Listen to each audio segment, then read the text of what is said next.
everybody, Lime Knight here. Pokemon has been a huge part of my life ever since I was a child, and with the introduction of Scarlet and Violet just coming out, I decided I wanted to make a list of all of my favorite Pokemon games, ranking them from what I like best to what I like least. Now, I will not be including every game out there. I'm only going to be including like the big titles that I've played before, and unfortunately to all of you Mystery Dungeon fans out there, I have never played a Mystery Dungeon game. It is on my list to play, but I still have not played them to this day, so they will not be on my list. But without further ado, we're just going to jump right into the list of all the Pokemon games I've played ranked.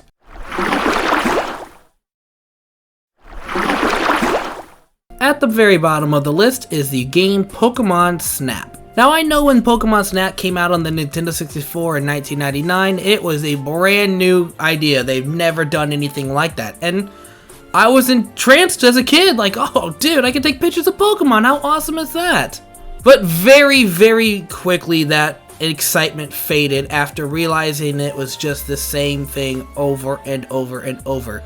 You're just stationary on one little point as it kind of glides you through the terrain, and that's about it. You just take pictures of Pokemon and that's it. That's all there is to the game. It got boring very quickly.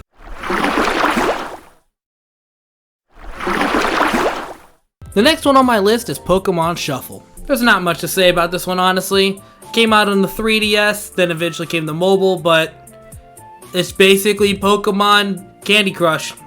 They added in a couple like cool features like Mega Evolution and all that, but it's just a big time waster. That's basically all it is. And that's about it. It's just Pokemon Candy Crush.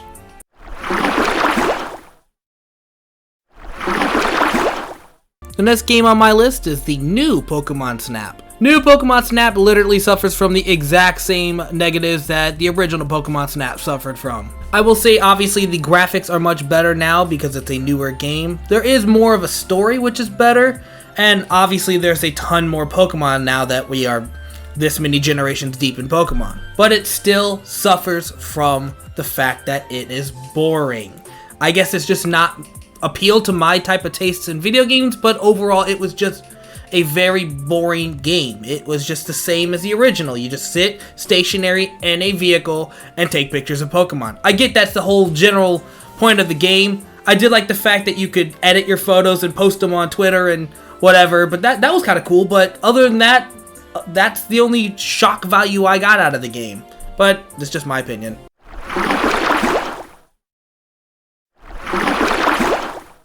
The next game on my list is Pokemon Unite. Pokemon Unite was actually pretty fun for a few hours after it was, released, and then after a while it just kind of got to be the same thing over and over and over again. I'm seeing a pattern with these bottom games. Now, I know this game is actually pretty popular among Pokemon fans, even currently, but I didn't have very much fun with it. It just got old very quickly. This game definitely suffered from lots of microtransactions, like most free-to-play games do, and that's exactly what it is. It's a free-to-game play, so you're getting exactly what you expect. If the game's action was a little more intense, I feel like it would have benefited from that a lot instead of it being just a kind of boring, casual go around, smack some Pokemon, and score points. But, like I said, I know a lot of people still play it.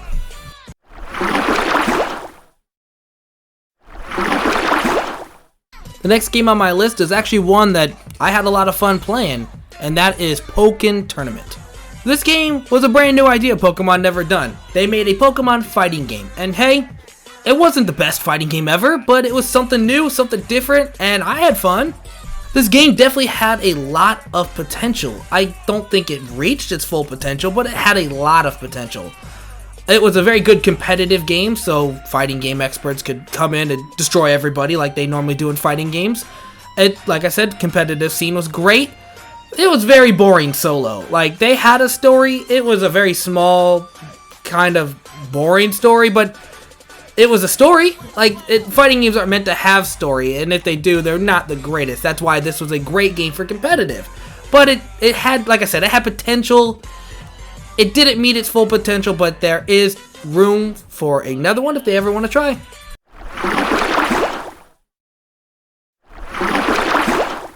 The next game on my list is the original Red and Blue. Now these are the original games that got me started into Pokemon. They're the ones that started it all. And because of that, would I like to put them higher? Of course I would, but just come down to it, these games do not age well at all. I can have much love for these games, but trying to play them now, they are just really clunky and super glitchy, and obviously the graphics just do not hold up to today's standards. But like I said, much respect for these games. They are the ones that introduced me to Pokemon.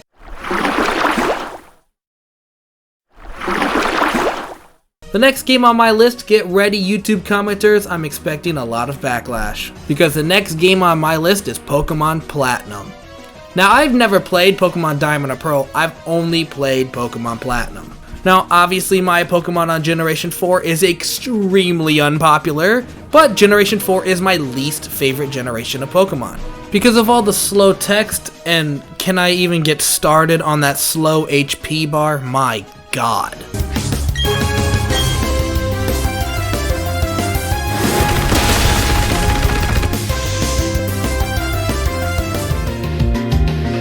And the game just kind of seemed to drag on. I did enjoy a lot of the Pokemon that was introduced in Generation 4. They gave me some of my favorite Pokemon, but as a whole, the game just kind of drags.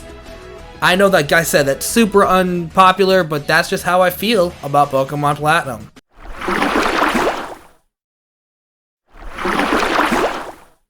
The next game on my list is Let's Go Pikachu and Let's Go Eevee. Ah yes, another revisit to the original Red and Blue. Again. Now this game was obviously targeted more for people that had played Pokemon Go. The catching mechanic was horrible. I hated the motion control catching mechanic. That was one thing that really brought this game down a peg. But I will say I did enjoy being able to ride on Pokemon in this game. That was really cool. This game just seemed kind of unnecessary. It's not that I didn't enjoy the game, but if I'm gonna play a version of Gen 1, I'd rather just play Fire Red and Leaf Green. This game was obviously targeted for a younger audience who played Pokemon Go.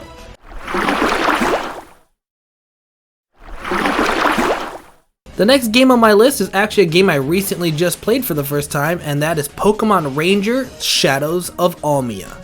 Now this game came out on the Nintendo DS, I played it on the Wii U, but it was actually a really unique, fun game. I'd never played a Pokemon Ranger before this one. The game being all touchscreen wasn't really that bad because it was meant for the DS, so I actually didn't mind it. The biggest thing that drew me to this game is I really loved the story. I'm all about story, and this had a really good story.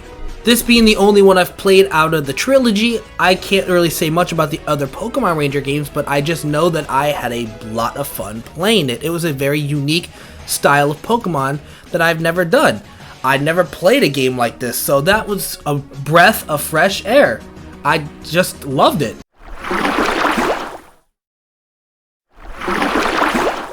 The next game on my list is one that was recently added to Nintendo Switch Online, and that is Pokémon Stadium. Pokémon Stadium was my childhood for the Nintendo 64 with Pokemon. One of the things I loved that you could actually add your Game Boy and connect it to the Nintendo 64. That was such a cool feature back in the late 90s. The biggest appeal to this game for me as a kid was all of the awesome mini-games. The mini-games were one of the coolest features of this game.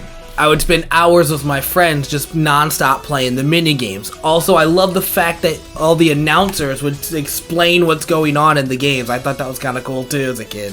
Overall, this game being brought to the Switch was really cool. I really enjoyed this game as a kid, and being able to play it as an adult is very nostalgic.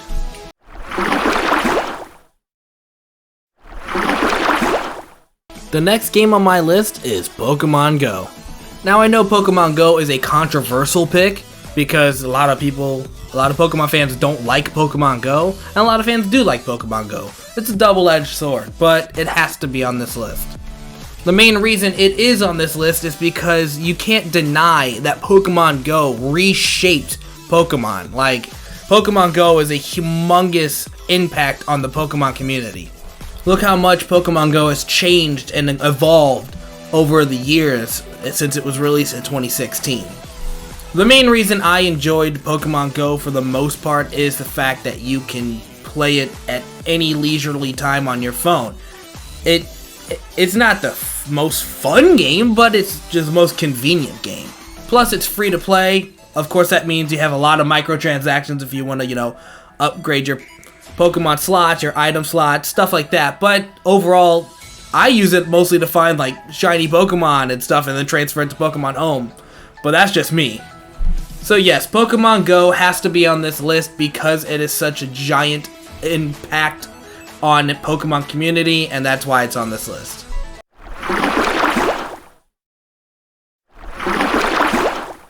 The next game on my list is Brilliant Diamond and Shining Pearl.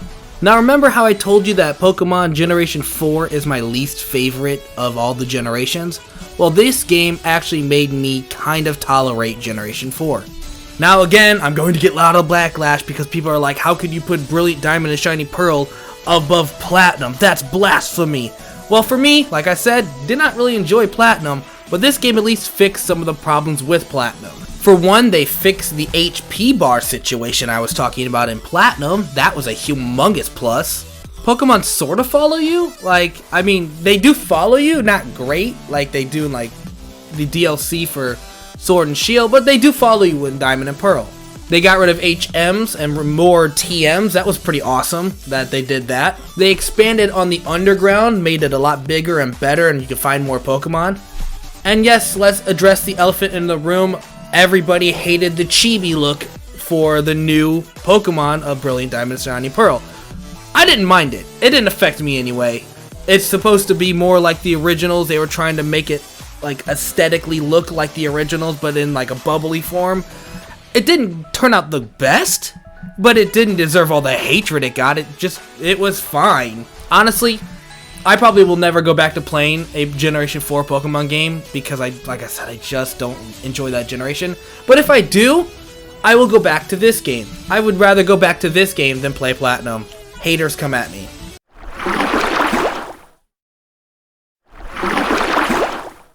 The next one on my list is the game Sun and Moon. Now, Generation 7 is actually my favorite generation of Pokemon based solely on the Pokemon introduced in the game. The game itself is not my favorite of the generations, but it's based solely on the Pokemon they introduced. They introduced some of my all-time favorite Pokemon are from Sun and Moon. I actually love the Pokemon they introduced in these games. It was definitely a new idea for Pokemon, adding in all the totems and getting rid of the gyms. It was definitely a strange game. I don't know if that would go towards the positive or the negative. It was definitely different though. One of the big things this game did versus all the other games was this is the first game that actually got rid of HMs, making it where your Pokemon could just use the HMs on their own and not have to be an HM slave anymore. And as I stated, Generation 7 added some of my very favorite Pokemon, but unfortunately though, the addition of these amazing Pokemon does not make up for the middle of the road game that this thing actually was. As I stated, one of the biggest negatives in my personal opinion was that I really did not like the totems. I didn't like the fact that they got rid of the gems for the totems. I don't think the totems worked very well. I will say Z moves weren't my favorite. They're not as bad as everybody makes them out to be, but they're not great. There are better gimmick mechanics later on that they introduce, but overall it's just an okay gimmick. I do gotta say that Team Skull is definitely my favorite team of all Pokemon. They're hilarious. Overall, this is just a pretty middle of the road Pokemon game. It's fun. I've replayed it before, but other than that, there's nothing super crazy awesome about this game.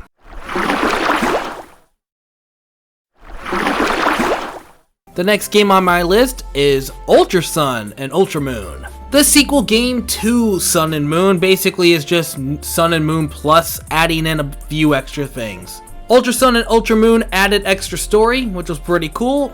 They added Fairy Trial Totem stickers. I mean, that's something, I guess. They did actually add an expansive post-game and fighting where you get to fight familiar villains and stuff like that. That was pretty cool. I did like that. And of course, being a sequel game, they added more Pokemon available to catch. They expanded the Pokedex so you could catch more Pokemon. The only reason this is higher than the original Sun and Moon is because this is literally Sun and Moon, just with a few extra things added in.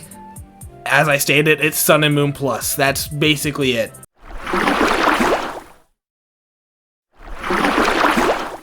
The next game on my list is Fire Red and Leaf Green. Now, Fire Red and Leaf Green are obviously the very first remake of Gen 1 that they did, and it's honestly, in my opinion, the best way to play Generation 1. Some of the things they changed from the original game to the new updated remake was they introduced Steel and Dark types into Generation 1. You can also catch some Gen 2 Pokemon in Fire Red and Leaf Green versus the original, which was obviously the only 151 Pokemon. They also added the Versus Seeker, which allowed players to battle in-game trainers just over and over and over again. They also introduced the Fame Checker, which displays information of the characters in the game. Another thing that they added into the remakes was the list of TMs and HMs have been upgraded to be compatible with Ruby and Sapphire. Just in general, this is the best way to play Kanto Pokemon Generation 1. I just think that this is pretty much one of the best remakes they've ever done.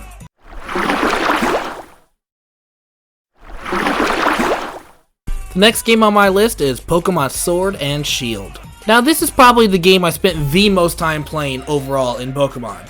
The wild area, though, I will say made you a little overpowered. One of the biggest perks of this game was I really loved the DLC. It made the game so much better.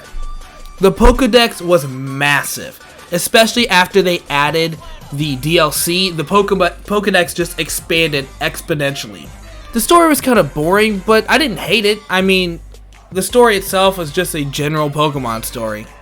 Now, we can all agree, though, that Hop was a really dumb rival. Come on, Hop was terrible. And the Gigamax and Dynamax mechanic, I did not enjoy that very much. I would say it's probably my least favorite of the quote gimmicks that they've tried over the years. But as a whole, I absolutely enjoyed playing this game over and over and over again, mostly because of how massive the Pokédex is and it's extremely easily replayable, and that's why I like this game.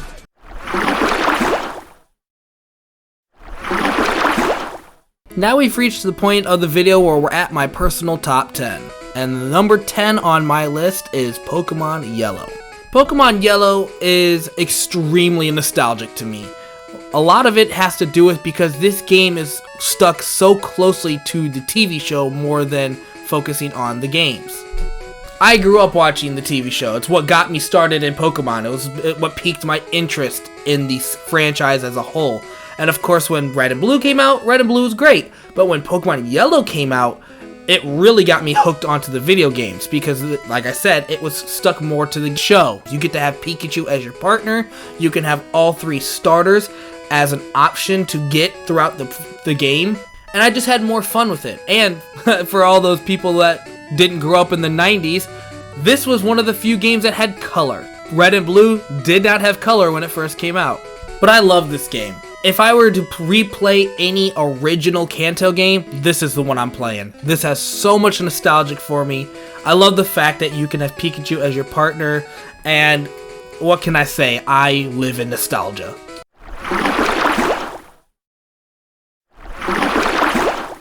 Number 9 on my list is the newest Pokemon game, and that is Scarlet and Violet.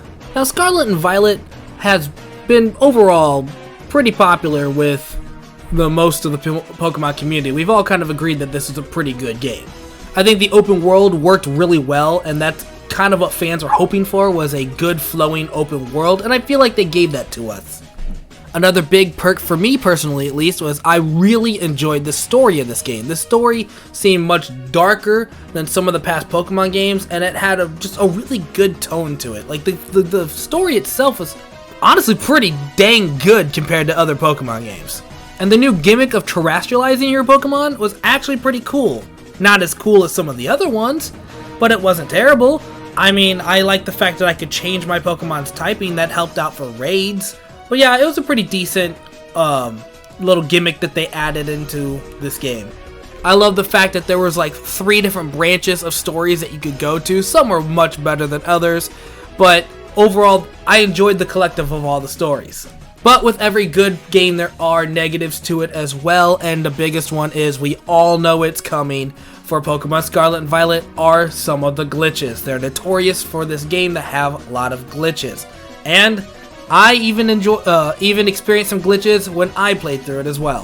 When I played Pokemon Scarlet for the first time, there was an incident where my entire game broke, basically. I went into a cavern and everything glitched out and I had to restart from my last save. That was a huge bummer. But overall, I think this was a good stepping stone for open world Pokemon games. I think this is a good base. I think that this is a good way for us to see what the future of Pokemon could be. And this game could be the good base of that. We could obviously build upon it and make it cleaner and better as future Pokemon games come out.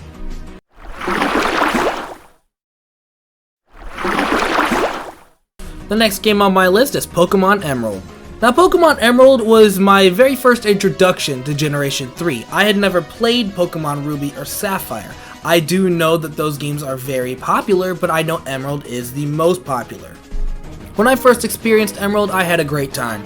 Like I said, never played Ruby and Sapphire, so I went in completely blind and got introduced to some of the great Pokemon. They had great starters. Sceptile's one of the best. Mudkip is extremely popular as well. And I'm not a big fan of Blaziken, but that's just me. And as I said, I didn't play Ruby and Sapphire, but I do know that Emerald added a bunch of different stuff. They added a brand new storyline, including 3 legendary Pokemon, which included Rayquaza, obviously. And they expanded the Pokedex to add in a bunch of Pokemon that weren't in Ruby and Sapphire. And Emerald added Battled Frontier, which was obviously once you became the champion, you could battle a bunch of trainers and earn battle points, which you could use to purchase, Pokemon attacks, decorations, and more for your base and stuff. You could also rematch the gym leaders. Once you defeat them and become champion, you could battle gym leaders again to keep getting experience and keep experiencing those battles and stronger opponents. Just overall, I think Emerald was a very fun game, and I could have asked for a better introduction to Generation 3 because after playing Emerald, I don't really have a reason to go back to Ruby and Sapphire when I have the best version of it right there.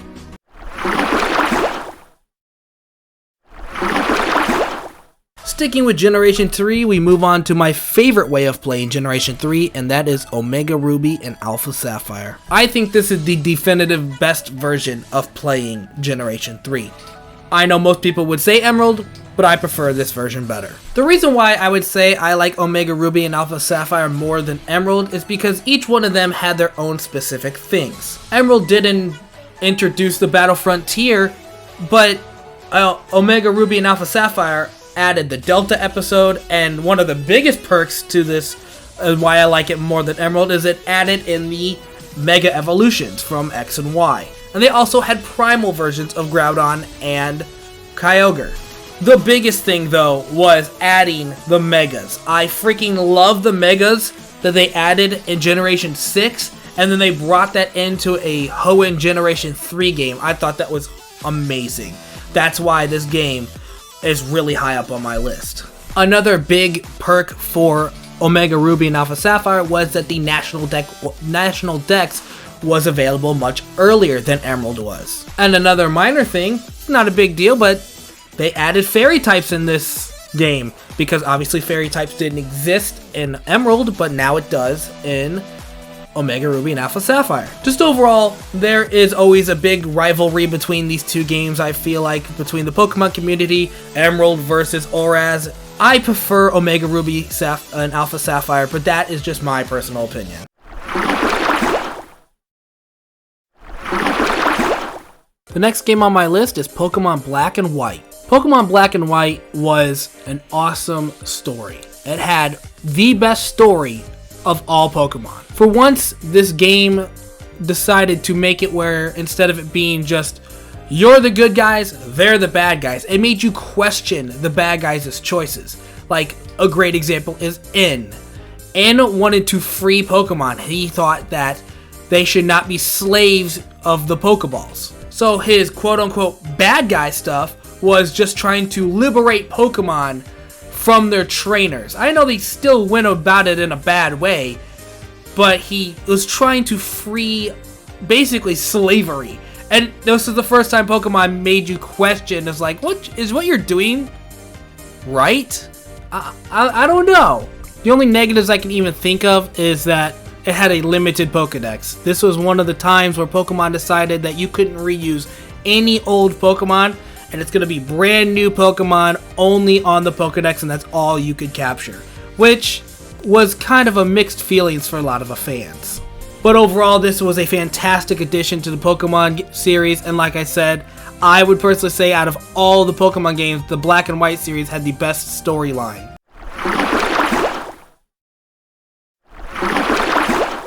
Coming in at number 5 is Pokemon X and Y. Now, I know a lot of fans give this game a bad rep, saying it's a pretty mid game, but I don't think so. This game was our first big introduction to 3D Pokemon for handheld devices. Pokemon X and Y added a ton of amazing Pokemon that I absolutely love, and they introduced my favorite, quote, gimmick that Pokemon's ever done, and that is Mega Evolutions. Megas were the best. It was also when they introduced the Fairy typing and changed a lot of old Pokemon into Fairy type Pokemon, which I absolutely loved. I always thought that dragons were extremely overpowered, even though they were still awesome. They were extremely overpowered and they needed something more than just ice as a weakness, and that's when Fairy typing came in. As great as this game was, there are one big negative to this game, and I know a lot of people say it is easy. The game is not a hard game, and the fact that the rivals were horrible.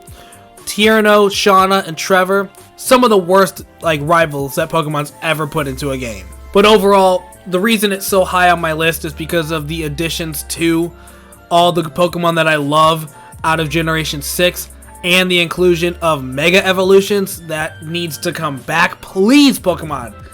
It's never gonna happen, but please, bring back Megas in some form, even if it's a post-game thing. Just bring it back. Megas were awesome. Please.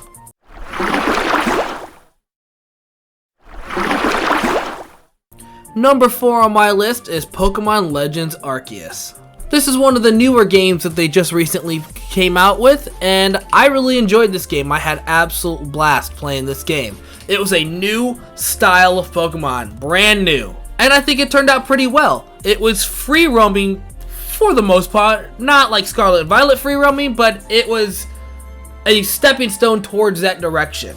One of the big perks of this game was the story was awesome. It was set in past Sinnoh, before the whole Pokemon League and trainers and all that stuff. It was setting up the precedent of what trainers are going to be. Pokeballs were brand spanking new. The whole "You Are the Chosen One" by Arceus, I thought the whole thing was really cool. Another thing this game added were the new introductions to alphas. They were bigger versions of Pokemon. Not like Dynamaxing, but they were just a big version of them. Alphas were super cool. It was something different for once. Instead of it having some crazy gimmick, it was just making them bigger. It was, I don't know, I just thought it was awesome. And at the end of the game, I had a full team of alphas. I love the fact that boss battles were actually pretty challenging. The noble Pokemon battles were actually pretty fun. Plus, man, that Arceus fight, if you finish the game, you know what I'm talking about. And that final battle at the end of the game is on par with fighting Cynthia, with how crazy hard it can be, especially if you're not prepared. Overall, this was a great idea that Pokemon did with the direction of gameplay they went with this game, and I'm really hoping that we get more future Legends games in the future. Even put it in a different region, different setting, I don't care. I would love to see another Legends game.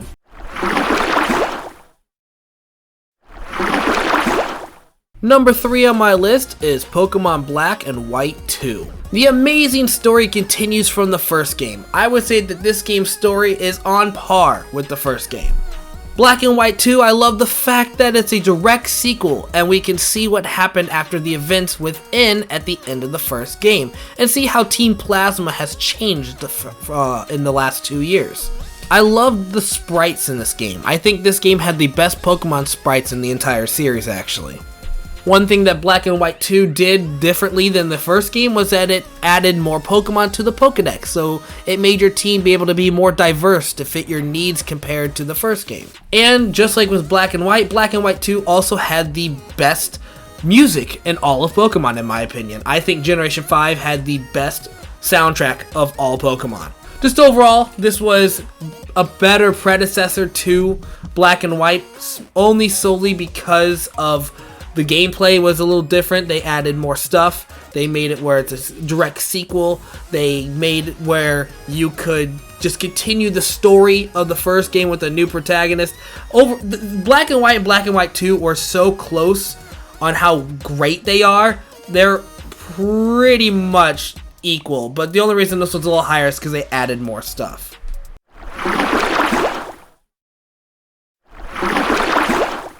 Number 2 on my list is the Pokemon game, Pokemon Silver, Gold, and Crystal. This was the Pokemon game I played the most growing up as a kid. This was the first time they added something other than the original 151 Pokemon, and I thought it was absolutely amazing as a kid. Plus, it also helped that the TV show was going on alongside with the Johto games as well, so I watched the show evolve with these new Pokemon, and I could catch the Pokemon from the show at the same time. This game had the best post-game in all of Pokemon. Best post-game. The fact that you could go back to Kanto and fight all of the original gym leaders after the main story of Johto was absolutely fantastic. I do wish they would have fixed the levels when you went to Kanto, because they basically started out as a low-level Pokemon. That didn't make any sense to me, but overall it was awesome. And the fact that you get to fight Red. You basically get to fight a version of yourself from the original Red and Blue, and it was the best epic boss fight ever. Plus, if you played Crystal, it was the first time you could play as a female in the Pokemon franchise. The main reason this is my number 2 spot is purely nostalgia. I'm not even gonna sugarcoat it. I have so many great memories of playing this game as a kid that it has to be my number 2 on this list.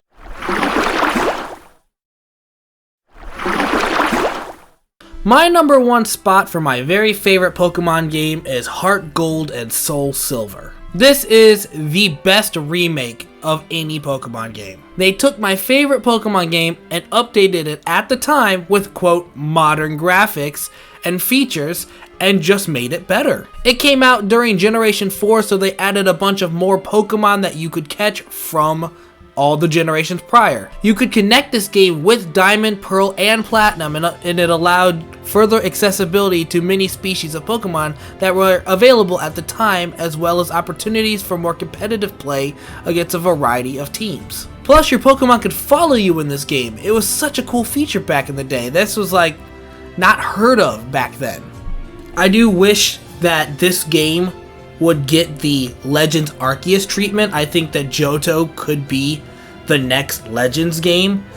I don't think it's ever going to happen, but I think that would be really cool if they added that little feature into future Pokemon games. There was just so many things that were added to an already amazing game, and that is why this is my favorite Pokemon game. Well, there you have it, folks. There is my list of my Pokemon games ranked. If you guys enjoyed the video, make sure you hit that like and subscribe while you're here on the channel. Comment below your favorite Pokemon games so we can have a discussion on which one's the best. And I'll see you guys in the next video.